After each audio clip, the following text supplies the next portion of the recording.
All right, we're going to continue talking about parametric equations today. And we're going to be finding parametric equations for a line or a line segment. So before we do that, we've got to figure out how to come up with these parametric equations. So I drew this line, if you will, line AB, and I put this point P somewhere in the middle, and I called the coordinates of P xy, the coordinates of A x1, y1, and the coordinates of B x2, y2. So AP would be some scalar vector times AB. And you're going, how can that be? Well, it means that this T has to be some sort of a compression because obviously AB is longer than AP. So this would indicate that T has to be between 0 and 1 because this is going to be a compression. It's going to shrink AB, whatever you multiply by would shrink it down to PX. That's where this comes in. So now, if we do the head minus tail rule, for AP, we're going to get x minus x1 for AP, head minus tail, or tail minus head rule, so x minus x1 and y minus y1 equals that T, which I don't know, times AB, and for AB, head minus tail, would be x2 minus x1 and y2 minus y1. So if I start doing some algebra and simplify this out, all right, this is going to be T times x2 minus x1 and T times y2 minus y1. And that, then if I distribute the T into the x's and y's, you get T times x2 minus T times x1 and T times y2 minus T times y1. And don't worry, you don't have to do this every single solitary time. I'm just setting it up so you know where the parametric equations come from. So now if I set this equal to this and this equal to that, I get that x minus x1 equals tx2 minus tx1 and y minus y1 equals ty2 minus ty1. So if I get all my x1's together and my y1's together, so I added x to the first, and I rewrote this in a different order, so I wrote this one, then this one, then this one, and I did the same thing over here, and then I can factor out that x sub 1 from these two.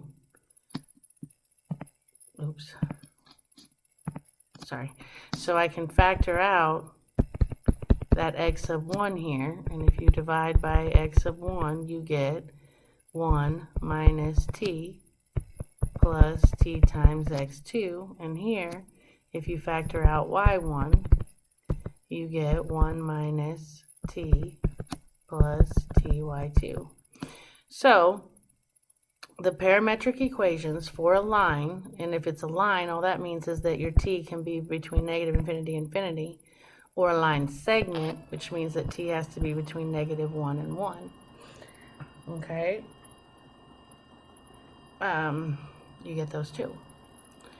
Alright, so it says find a set of parametric equations for the line that passes through negative 5, 6, and 3, 8. So we're doing a line, which means my t is going to be between negative infinity and infinity. Okay, so I'm doing this one. So from what we just did on the last page, we got how to get our parametric equations for a line or line segment. So this would be my x1, this would be my x2, this would be my y1, this would be my y2. And so to get the parametric equation for x, in other words, the horizontal position, I take x1, negative 5, times 1 minus t, plus t times x2, which is 3. I'm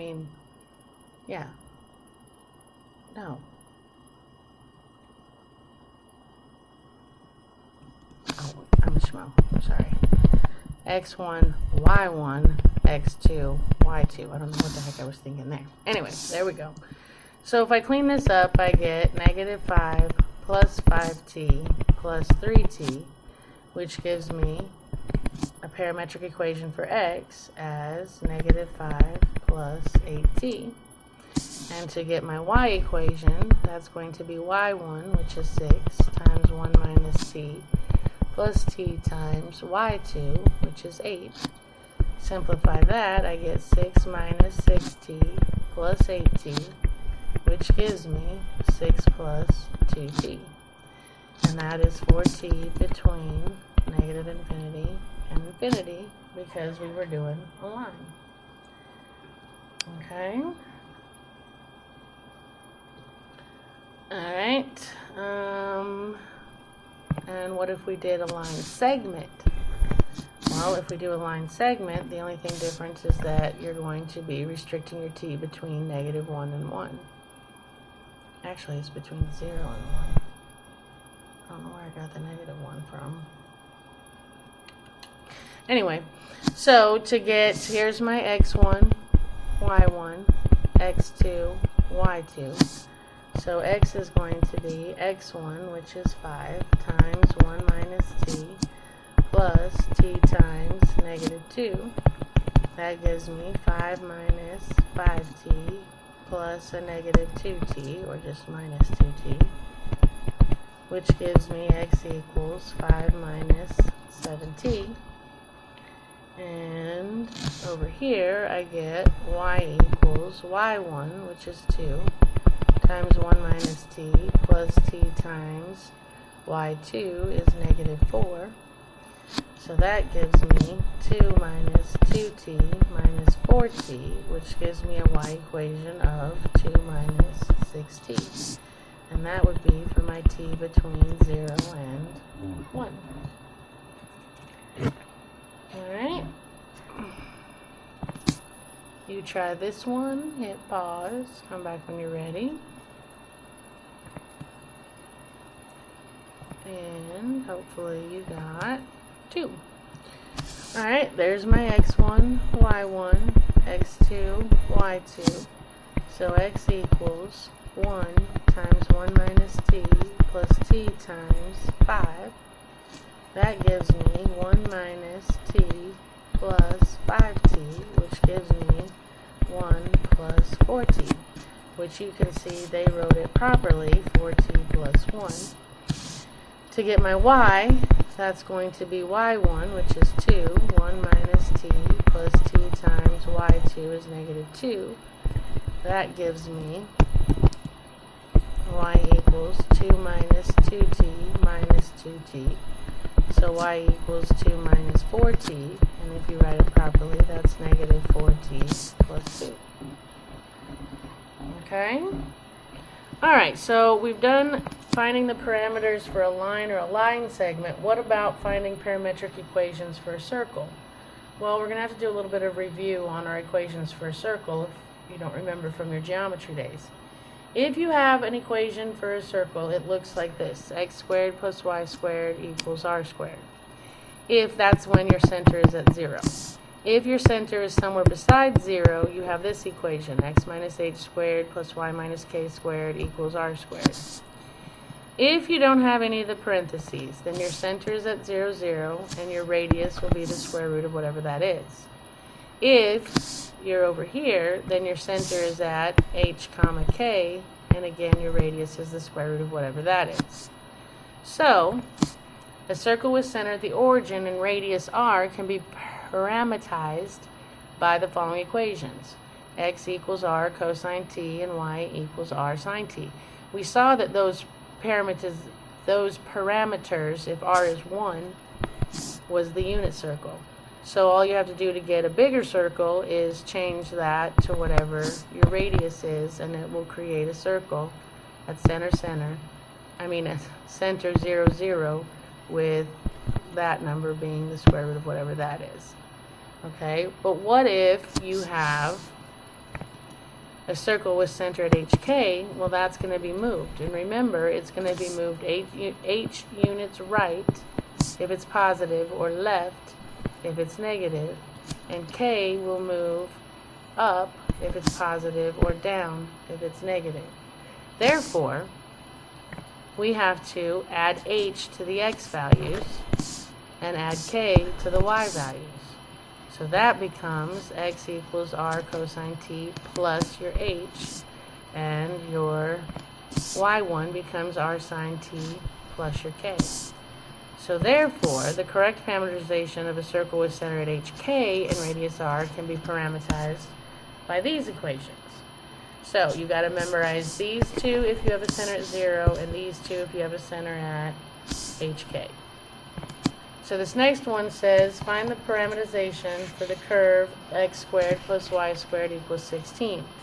Because there's no parentheses, I know my center is at 0, 0, and my radius would be the square root of that, which is 4. That's not negative. Okay, so all you do to get your parameters is x is going to be 4 cosine t, and y is going to be 4 sine t. There you go. If you graph those in parameter mode, alright, you'll get a circle with radius 4 centered at 0, 0.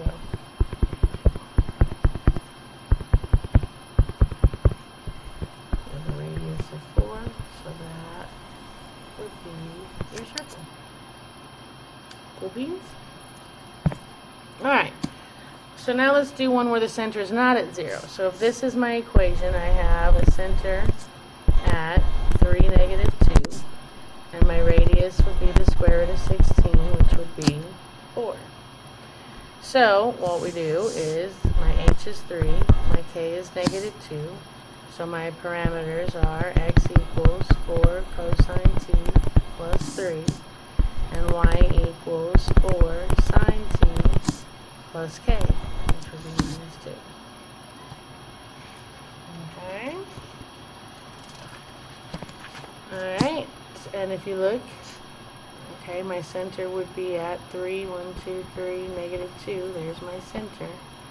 And you've got a radius of 4 every direction. Okay. Alright, so you try one, hit pause, come back when you're ready. And hopefully you got number 1. The reason that you had to limit it was because they're talking about just the portion of the circle that lies in the second quadrant. So we'll worry about that in a second. First of all, let's get our parameters. We know that the center is at 0, 0, and we know that the radius would be 2, because the square root of 4 is 2. So I would have x equals 2 cosine t and y equals 2 sine t. Those are my parameters. But what about this lies in the second quadrant? Well, this is going to be a circle with center at 0, 0 and a radius of 2. So it's going to go out 2 all the way around. Boop, there would be my circle. So what if they just want the part that lies in the second quadrant? Well, they're only wanting this part, which is between pi over 2 and pi. So to just get that section, they limit the domain to t has to be bigger than pi over 2, but smaller than pi. Okay? Try this one, hit pause, come back when you're ready. And hopefully you got number 3. So if you have center at 9, 4, your parameters are going to be, and radius is 6. You don't have to square root it because they told you what the radius is. So that's going to be 6 cosine t plus 9. And this is going to be y equals 6 sine t plus 4. Now again, be careful because they write it backwards. They put this in front. And they put the 4 in front, which is legal because addition is commutative. You can add any order you want. And then your restriction is, they didn't give us any restrictions, so you can go all the way from 0 to 2 pi. Alright, so now we have some projectile motion problems, okay? So it says if an object is thrown from a point y sub naught feet above ground level, that's your initial height, with an initial speed of v sub naught feet per second, that's important, it's got to be in feet per second, at an angle theta with the horizontal, what you know is the initial velocity can be represented by this vector. So if you throw something and you want to figure out the initial vector, or the initial velocity, you set up this equation, and that will be your velocity vector. The path that the object is going to be modeled by, okay, is with these parametric equations. Your x is going to be v sub naught cosine theta times t, and your y is going to follow that projectile motion equation, which is negative 16t squared plus something t plus y sub naught. And they figured out that it's going to be the v sub naught sine theta is going to be the coefficient of t, and your constant will be the initial height. Okay, so it says Tony and Sue are launching yard darts 23 feet from the front edge of a circular target of radius 18 inches on the ground. So you've got this circle on the ground, this target if you will, and it has a radius of 18, and you're standing, or Tony and Sue are standing 23 feet away, and they're throwing darts at this target. Okay? So what it wants to know is if Tony throws the dart directly at the target and releases it 3 feet above the ground with an initial velocity of 25 feet per second at a 45-degree angle, will the dart hit the target? Well, basically what we have to do is figure out the time and the distance for this thing. Well, distance would be x, alright, and the height of this thing would be y. So I know that my initial height is 3 feet because he's releasing it 3 feet above the ground. I know that my initial velocity is 25 feet per second, and I know that theta is a 45-degree angle. So to get your x, right, your distance, you're going to say x equals v sub naught, which is 25, times cosine theta times t. And to get the height equation, we have y equals negative 16t squared plus 25 sine 45t plus 3. So there's my two parameters. Okay? Now, what are we going to do with this? We need to basically know, I need to know the time, how much time this dart will fly before it hits the ground. So what I want to do is, if I figure out the time the dart flies, in other words, when it hits the ground, I want to know at ground the height would be 0. So I want to solve the y equation, the height, and I want to know when it's going to hit the ground, which means it has a height of 0. So if I set these up, if I solve the y equation for make it equal to 0, I get 0 equals negative 16t squared plus 25 sine 45t plus 3. Now, you can try and factor that if you want to, but I don't know any factors of negative 48 that make 25 sine 45, not easily anyway. So I'm going to do quadratic formula, and I'm solving this for t. So t is going to be negative, and you could get a decimal equivalent for this, but again, you want to wait to the very end until if I round off now, that's going to affect every calculation I do after that, which is going to make my answer off. So I keep everything in terms of sine and cosine until the very end. So I'm going to have negative 25 sine 45, there's my negative b, plus or minus the square root of b, 25 sine 45 squared, minus 4 times negative 16 times 3, all over 2 times negative 16. That equals negative 25 sine 45 plus or minus the square root, and all I did was simplify this, so I still have the 25 sine 45 squared And then I just figured out that that was positive 192 all over negative 32. So if you type all of this in the calculator and type it very carefully, just like you're reading it, except for what I do is I type the top and hit enter and then hit divide by negative 32. And if you type it in and you do the plus, you get negative 0.15 seconds. You can't have negative time, so we reject that answer. The second answer you get is 1.25 seconds.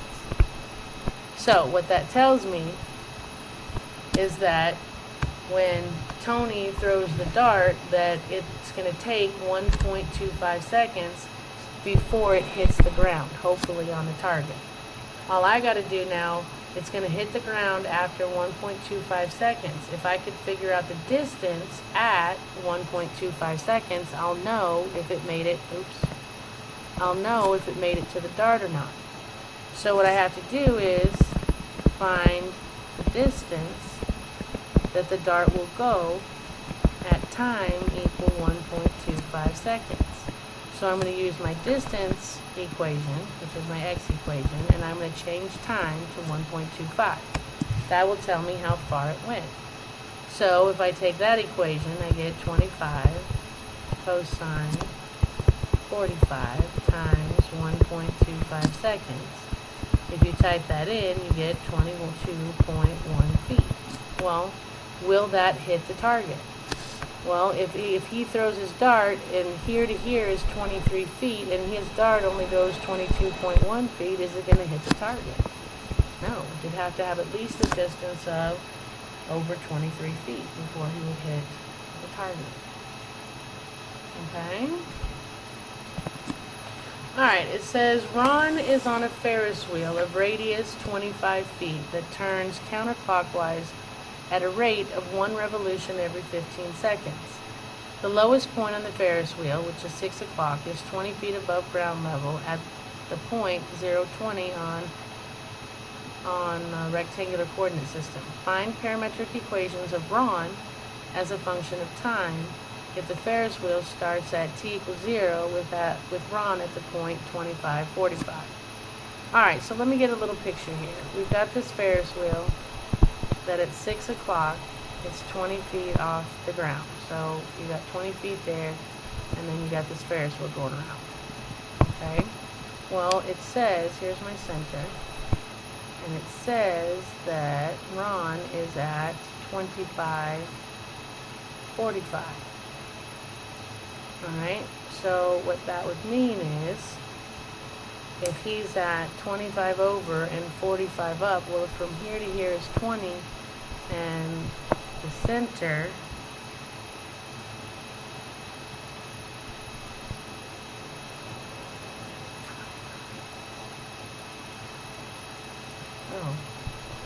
okay, hold on. So here, if we're at the center and we go 45 degrees, this point would be 25:45. What that means is that point is 45. How do I get my centers at 0.45? The lowest point on the Ferris wheel is 20 feet above the ground. So this point would be 0.20. And if he is at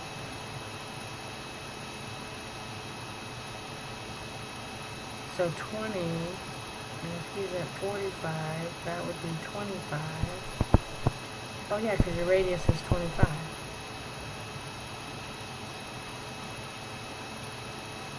Yeah, the radius is 25. So if this is 20 feet off the ground and this is your radius, then your center of your circle is going to be at 0.45. So I've got center at 0.45. And I have a radius of 25. So my x parameter is going to be r cosine t plus h. So it's going to be x equals 25 cosine t plus 0. And my y function is going to be r sine theta, or t, plus k. that would give me r equals 25 sine t plus 45. I need theta. So what I need is theta has to do with, or the t would be to make one revolution. Well, it tells me that I can make one revolution, which is 2 pi, a distance of 2 pi, every 15 seconds, which means one revolution is 2 pi over 15 radians per second. So that would be my theta. So now I have my parameters would be x equals 25 cosine 2 pi over 15 and y equals 25 sine 2 pi over 15 plus 45. And those would be my two parameters. Alright, so next we have a baseball field, and there's going to be like 4 parts to this question. Alright, it says the left field wall at a baseball park is 320 feet from home plate. The wall is 41 feet high. A batted ball must clear the wall to be a home run. Suppose a ball leaves the bat 3 feet off the ground at an angle of 45 degrees. A says, find parametric equations that describe the ball as a function of time. So if you remember your path, the parametric equation, that means they want the path of the projectile, which the parameter x for that will be the initial velocity times cosine t, and y will be the negative 16, the projectile thing, negative 16t squared, plus initial velocity times sine t of t, plus y sub naught. So I get what I know. I don't know my initial velocity, but I know that x is going to be the initial velocity times cosine 45t. And I know that y is going to be negative 16t squared plus initial velocity of sine 45 times t plus my initial height, which is 3. And those are your parametric equations as far as I can get them. I can't simplify those anymore because I don't know the velocity yet. Excuse me. We're going to find that here in a second. Alright, so B says, what is the maximum height of the ball if it leaves the bat with a speed of 105 miles per hour? Give your answer in feet.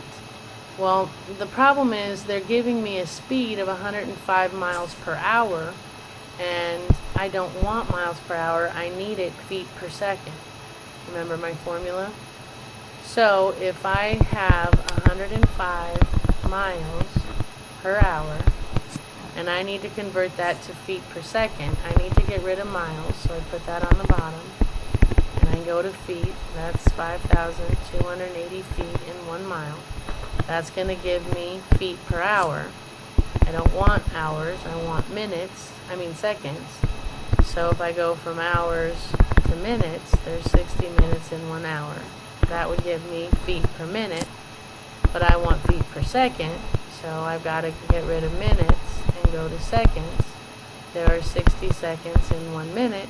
Minutes cancel, and that's going to put me in feet on top per second on bottom.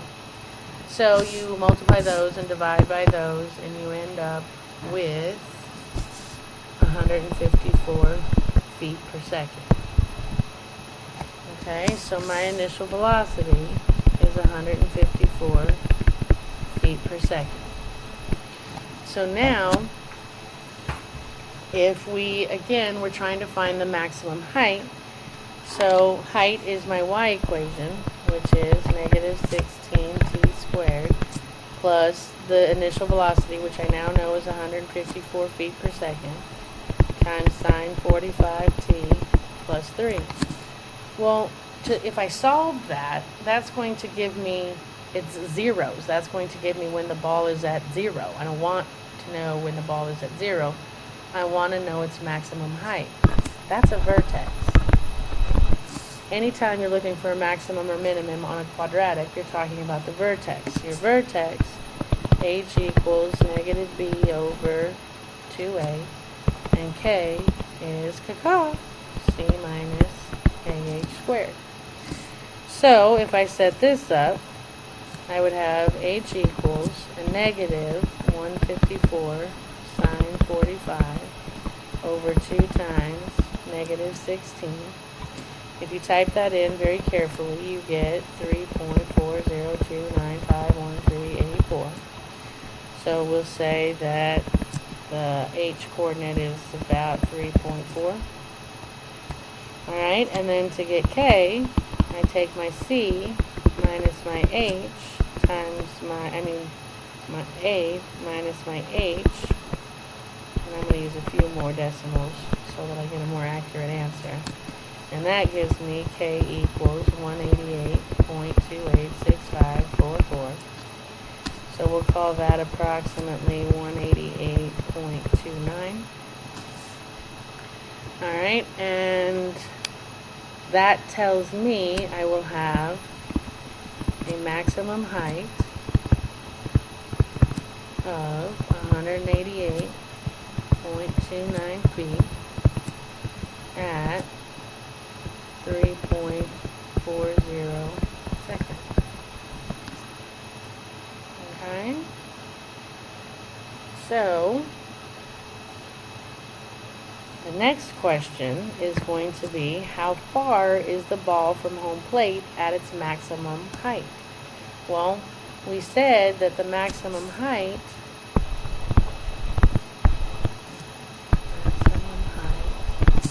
was 188.29 when time is 3.403 seconds.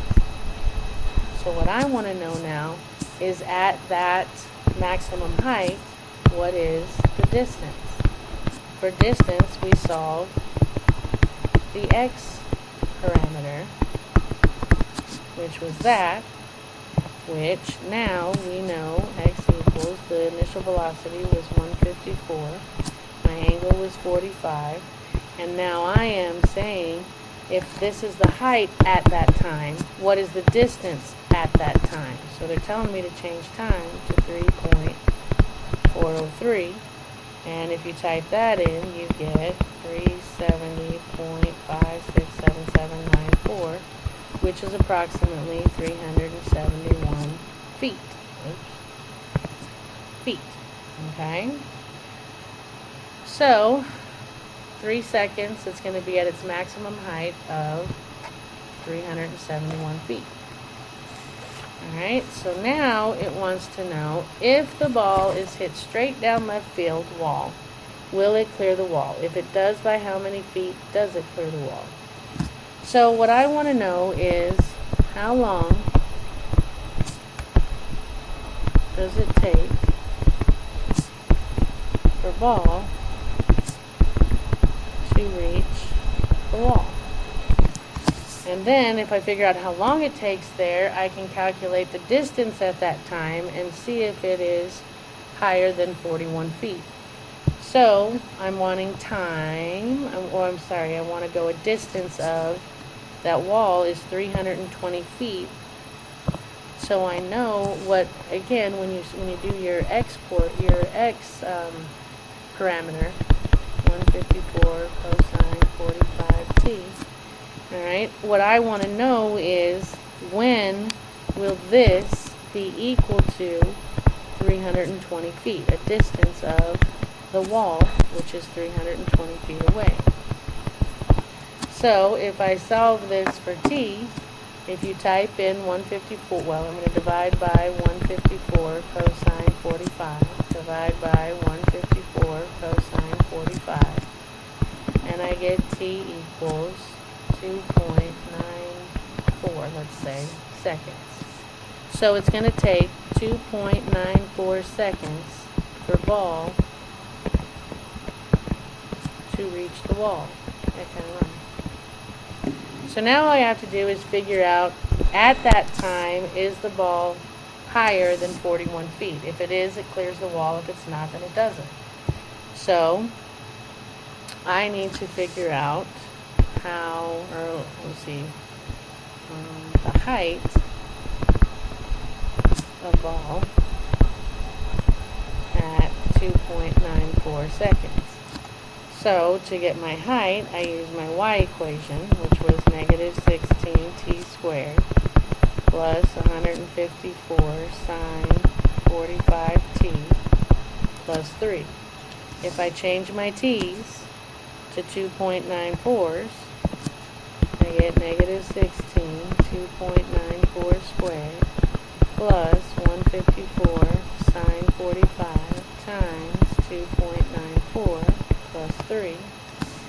And you type all that mess in, and you get 184.85. So, at 2.94 seconds, the ball is at 320 feet away at a height of 184.85, which is, dang it, higher than the wall. So, yes, it clears the wall. By how much? Well, if the height of the ball is 184.85 and the wall is only 41 feet high, that is by 143.85 feet. Alright. You try this one, hit pause, come back when you're ready. And it says, determine whether a baseball hit 130 feet per second at an angle of 30 degrees relative to level ground will clear a 10-foot wall 400 feet away. So it's just pretty much like the last one. It tells me that my initial velocity is 130 and that my theta is 30 degrees. Alright, so to get my distance vector, it's going, or not vector, but parameter, it's going to be 130 times cosine 30 times t, and my y equation is going to be negative 16t squared plus 130 sine 30t plus your k, but we're going from level ground, so that would be plus 0. So there's your x parameter, there's your y parameter, distance, height.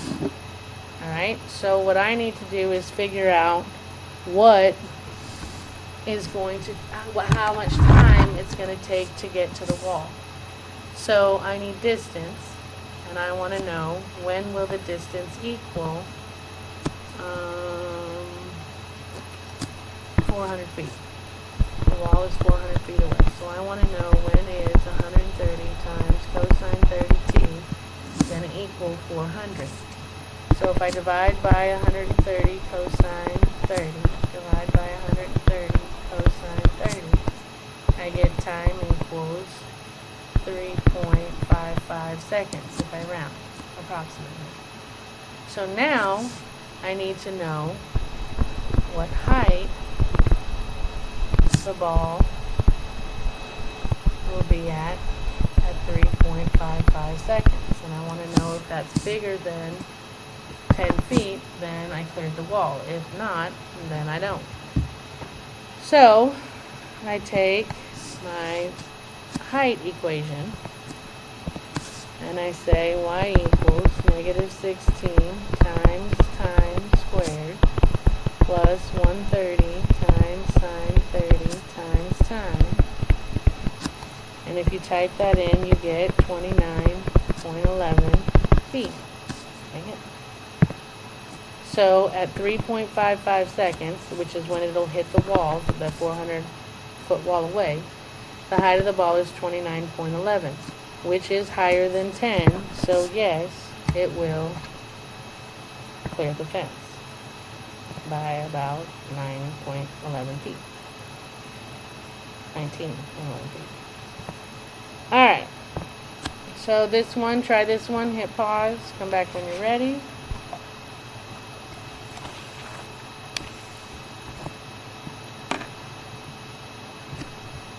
Alright, and this one wants to know,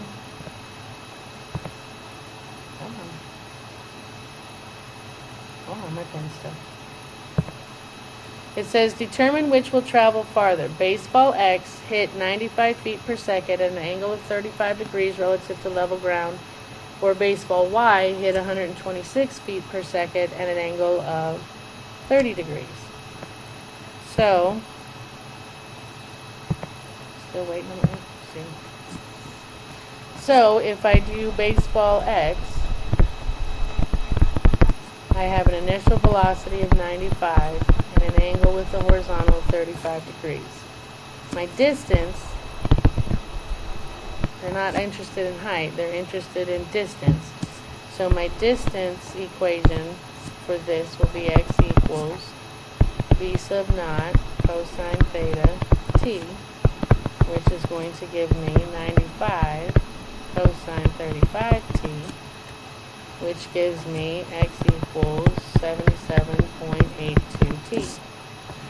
For baseball Y,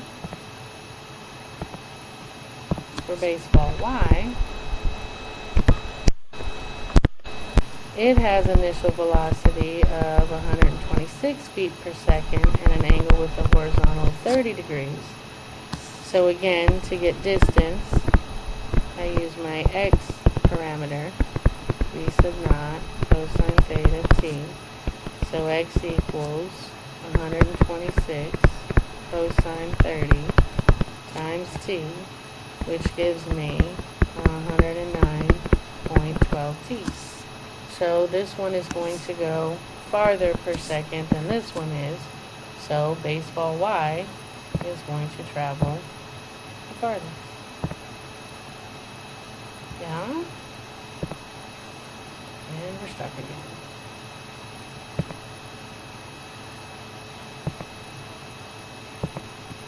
Oh, come on.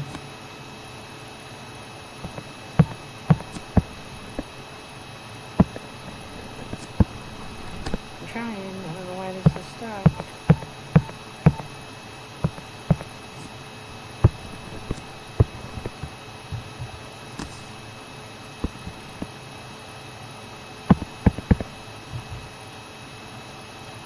Hold on, I'm trying to get it unstuck.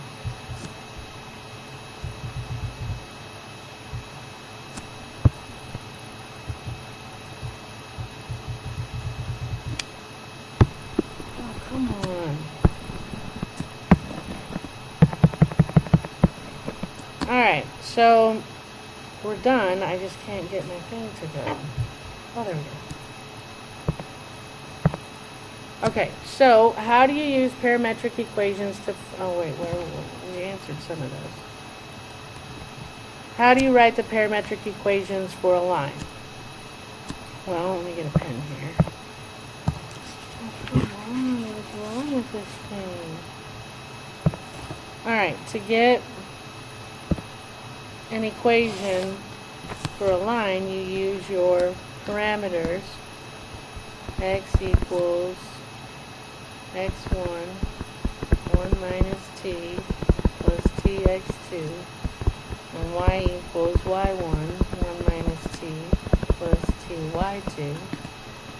And same thing down here.